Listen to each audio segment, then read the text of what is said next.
అలసిన వానికి ఊరడించు మాటలు. సహోదరుడు భక్తి సింగ్ గారి పరిచర్య నుండి సేకరించిన అనుదిన ధ్యానములు. ఏప్రిల్ 30. పరిశుద్ధాత్మ ద్వారా దేవుని ప్రేమ మన హృదయములలో కుమ్మరింపబడి ఉన్నది. రోమా 5:5. ఎవరైతే పెళ్లి చేసుకొనబోచున్నారో వారు దైవికమైన, పవిత్రమైన, ఆత్మీయమైన ప్రేమను ఒకరి ఎడల ఒకరు కలిగి ఉండునట్లు అట్టి ప్రేమను తమలో పోయవలనని ప్రభువును అడగవలను. ఇట్టి ప్రేమ శరీర ఆకర్షణల మీద, భూసంబంధమైన ఆస్తిపాస్తుల మీద, భూసంబంధమైన అర్హతల మీద ఆధారపడి ఉండదు. ఇట్టి ప్రేమ అంతరంగిక అనుభవము గలదై ఉండవలను. అది దేవుని వరమే.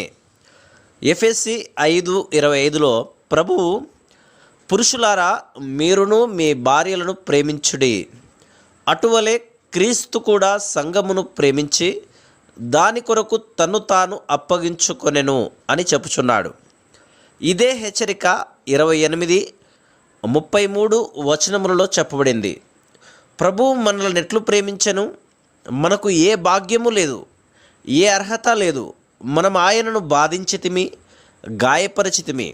అయినప్పటికీ ఆయన మనలో ప్రతి ఒక్కరిని ప్రేమించెను. ఆయన శరీరము మన కొరకై విరగొట్టబడుటకు అప్పగించుకొనెను. ఆయన మన సృష్టికర్త కనుక మనల్ని అంతగా ప్రేమించెను. మనం ఆయనకు ఏమీ చేయకపోయినప్పటికీ ఆయన మన కొరకు మరణించెను. అట్టి దైవిక ప్రేమ భార్యాభర్తల మధ్యలో ఉండవలను.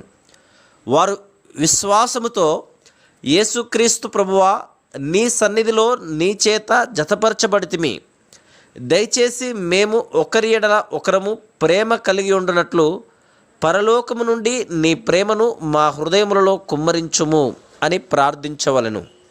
వస్తు సామగ్రి, మోటారు, కారు, ఆభరణములు, డిగ్రీలు, తక్కిన ఆస్తిపాస్తులు మొదలుగునవి సంతోషకరమైన గృహమును ఇయ్యలేవు. వివాహమైన దినము నుండే వారు అట్టి ప్రేమ కొరకు ప్రభువును వేడుకొనవలెను. ప్రభువు, అడుగుడి మీకియ్యబడును అని చెప్పెను. మత్తయి 7:7. మొట్టమొదటిగా వారిలో ఆయన జీవము ప్రవహించవలెను. అప్పుడు పవిత్రమైన పరలోకపు ప్రేమ వారిని నిజమైన తల్లిదండ్రులుగా, స్నేహితులుగా, జతపని వారుగా, చెలికాండ్రుగా చేయును. అట్టి ప్రేమ పరీక్షలలో, కఠిన అనుభవములలో, శ్రమలలో అధికమగును. ఇరువురిని మిక్కిలి సన్నిహిత సంబంధములోనికి తీసుకొని వచ్చును. Praise the lord.